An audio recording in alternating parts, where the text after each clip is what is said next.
Chers parents et chers enfants, je m'appelle Osanne Juteau, je suis enseignante de la lenteur. Aujourd'hui, j'ai envie de faire une vidéo spéciale avec le congé pascal qui s'en vient. Alors, on a le plaisir, bien sûr, de se retrouver en famille, d'être dehors, le printemps, de manger du chocolat. Alors, la tradition des œufs de Pâques, ça date quand même de l'Antiquité.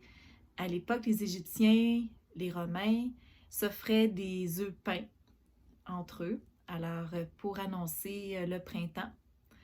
Ensuite, dans la tradition chrétienne, alors la fête de Pâques, ça date quand même du 4e siècle, eh bien, c'était interdit de manger des œufs pendant le carême pour les conserver, les garder et ensuite les décorer, les offrir à Pâques. Et concernant l'arrivée du chocolat, les œufs en chocolat, c'est plus au 19e siècle, quand le cacao était plus abordable à acheter. Alors les chocolatiers ont commencé à faire des œufs de Pâques en chocolat. Alors voilà. Et voilà, moi je vais avoir du plaisir à en manger et j'ai envie de vous expliquer comment on fabrique le chocolat. Alors, pour commencer, un peu comme le pommier où poussent les pommes, eh bien, c'est dans le cacaoyer. C'est pas là que pousse le chocolat, mais c'est là qu'on va trouver l'ingrédient principal pour fabriquer le chocolat qui est le cacao. Alors, dans le cacaoyer, on trouve les fruits. Alors, les gros fruits qu'on peut voir, on les cueille. Alors, ce sont des cabosses. Alors, la cabosse, c'est le fruit du cacaoyer. Et dans la cabosse, on trouve des fèves. Et c'est ce qu'on va cueillir, c'est ce qu'on va chercher, les graines de cacaoyer. Alors, on les voit ici.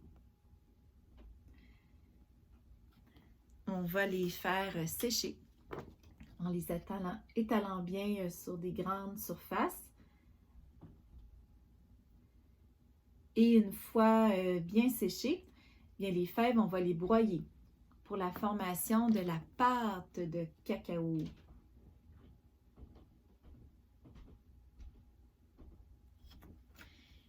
Et ensuite, ce qu'on va chercher, c'est la séparation de la pâte de cacao en poudre de cacao, qui est la matière sèche, alors ici, et la matière graisseuse. Alors, la matière grasse, c'est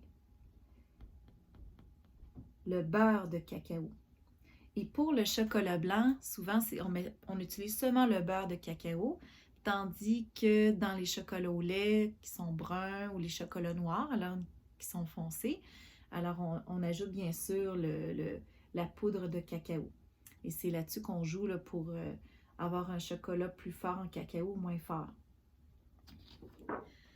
Ensuite, quand on a séparé tout ça, bien, qu'on a séparé, on a le beurre de cacao, le cacao, eh bien, on va tout assembler. On va faire la recette. Alors, l'assemblage de la pâte de cacao avec le sucre, la vanille, le lait en poudre. On mélange tout ça.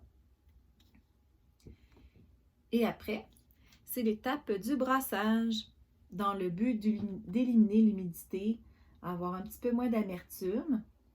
Alors, c'est là qu'on peut dire que l'étape du brassage, c'est là qu'on va rechercher un goût particulier. Alors, je pense que cette étape-là est importante là, pour avoir un peu comme l'eau d'érable qu'on fait bouillir, puis on va obtenir le sirop d'érable et si on bout plus longtemps, on obtient un sucre d'érable. Alors, l'étape de l'assemblage permet d'enlever l'humidité puis de bien faire avoir la bonne amertume. Et on appelle ça le velouté de chocolat, qu'on est à l'étape du brassage. Ensuite, eh bien là, c'est les deux étapes qu'on connaît plus. Alors, c'est l'étape du moulage, selon la forme qu'on veut donner. Alors ici, c'est une tablette de chocolat. Évidemment, les moules vont varier selon le type de chocolat que nous voulons. Alors, est-ce que c'est une poule? Est-ce une tortue très lente qu'on prend le temps de déguster? Alors voilà, c'est pour nous plaisir, le plaisir de nos papilles, pour les grands et les petits. Alors voilà, c'est ce que je voulais vous partager ici, en ce beau congé pascal qui s'en vient, alors qui symbolise bien le printemps, l'abondance, et j'espère que vous allez avoir de belles rencontres et de belles dégustations de chocolat. Je vous remercie.